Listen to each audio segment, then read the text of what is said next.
Good morning students.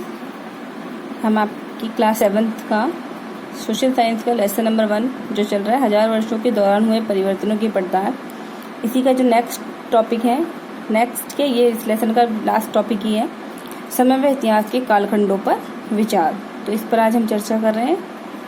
इतिहास समय के साथ हो रहे सामाजिक आर्थिक संगठन में आने वाले परिवर्तनों को दर्शाता है कि हम यानी कि इतिहास किसे कहते हैं कि जो समय के साथ या समाज में जो हमारे या फिर उसकी अर्थव्यवस्था में जो भी परिवर्तन हो रहा है वो क्या होता है, इतिहास में लिखा होता है।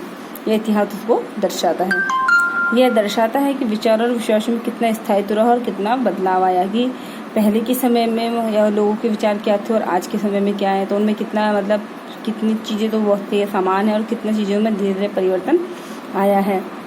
ब्रिटिश इतिहासकारों ने इतिहास को 3 कालखंडों में बांटा था कि जब ब्रिटिश इतिहासकारों ने इतिहास लिखा तो उन्होंने इतिहास को 3 भागों में बांटा, हिंदू, मुस्लिम और ब्रिटिश। प्राचीन जो इतिहास था उन्होंने उसे हिंदू कहा, मध्यकाल का था उसे मुस्लिम कहा, और जो आधुनिक इतिहास था उसे उन्होंने ब्रिटिश कहा। अब इसके पीछे उनका कारण था क्योंकि हिंदू जो उन्होंने हिंदू इतिहास बांटा, तो इसमें कि इन्होंने समझे कि प्राचीन काल में जो हिंदू राजा थे, तो इसलिए उन्होंने उनको हिंदू से संबंधित कर दिया। मुस्लिम को यहाँ पर मुस्लिम शासकों ने ज़्यादा शासन किया, तो इसलिए उन्होंने उसको मुस्लिम काल कह दिया। और बाद में धीरे धीरे यहाँ पर जब ब्रिटिश का अधिकारियों ने यहाँ पर शासन किया है, ब्रिटिश साम्राज्य ने, तो उसे ब्रिटिश काल कहा। इस दृष्टिकोण से इस महाद्वीप की अपार विविधता की भी उपेक्षा हो जाती थी कि इससे ये नहीं एक हिंदू, मुस्लिम और ब्रिटिश को बता देने से ये नहीं पता चल रहा कि उस समय के वहाँ की उपमहाद्वीप में क्या विशेषताएं थी, क्या वहाँ पर विविधताएं थी, इन सब के बारे में इतिहास में कोई जानकारी नहीं थी। यह विभाजन इस पर आधारित है कि शासकों का धर्म ही एकमात्र ऐतिहासिक परिवर्तन होता है। उन्होंने माना कि जैसे जो राज्य शासन कर रहा है उनका जो धर्म है उसके आधार पर ही उन्होंने इतिहास को बांट दिया। अर्थव्यवस्था, समाज और संस्कृति में कोई बदलाव नहीं आता उनके अनुसार, यानी कि इस समय अर्थव्यवस्था में कोई परिवर्तन नहीं आया, समाज संस्कृति जैसे थे वैसे के वैसे रहे, तो उन्होंने इसके बारे में कोई इतिहास की जानकारी नहीं दी। इस विभाजन को आज बहुत कम इतिहासकार स्वीकार करते हैं, लेकिन जो इन्होंने ब्रिटिश लोगों ने इतिहास का जो विभाजन किया है इसको आज बहुत ही कम लोग हैं जो इसको मानते हैं।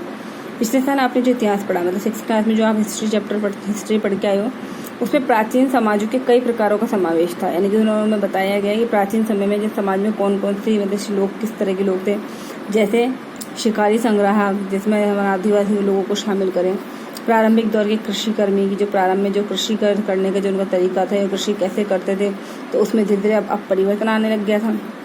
शहर व गाँव के निवासी, यानी कि शहरों में और गाँव, क्योंकि उस समय तो ज़्यादातर गाँव ही थे, और गाँव के लोगों का रहन सहन वगैरह कैसा था। और अब धीरे धीरे जब मध्यकाल आया, यानी कि एक तरह से हम बात करें मुस्लिम समूह, तो उसमें क्या परिवर्तन आया।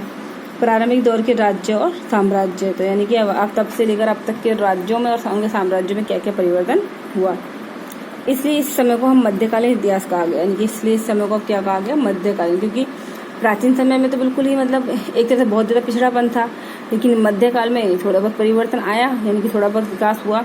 लेकिन अगर हम और आधुनिक की तरफ जाएं, यानी कि आधुनिक इतिहास की तरफ, तो वहाँ बहुत अधिक परिवर्तन आया, क्योंकि इंडस्ट्रियाँ आ गई, और जब इंडस्ट्रीज आ गई तो यहाँ पर बहुत सारे लोगों को व्यापार भी मिल गया। इसके अलावा यहाँ पे काफ़ी सारे परिवर्तन देखने को मिले। इसी तरह यानी कि इतिहास को प्राचीन, मध्य और आधुनिक में बांटा गया।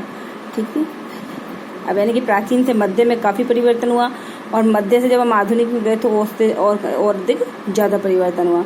तो यही इस लेसन में, यानी इस तरह एक समरी के रूप में अगर देखें तो ये यही बताना चाह रहा है कि 1000 वर्षों में इतिहास में किन किन चीज़ों में क्या क्या बदलाव हुआ, जैसे धर्म बदले, उनके समाज बदले, उनकी अर्थव्यवस्था बदली, तो इन सब के बारे में हमने इस लेसन में अध्ययन किया। इसके बाद हम अब साम्राज्यों के बारे में पढ़ेंगे नेक्स्ट चैप्टर में। अभी इसके क्वेश्चन आंसर्स आपको मैं पिक्स भेजूंगी, आपको एक क्वेश्चन आंसर्स करने हैं। Thanks for watching video.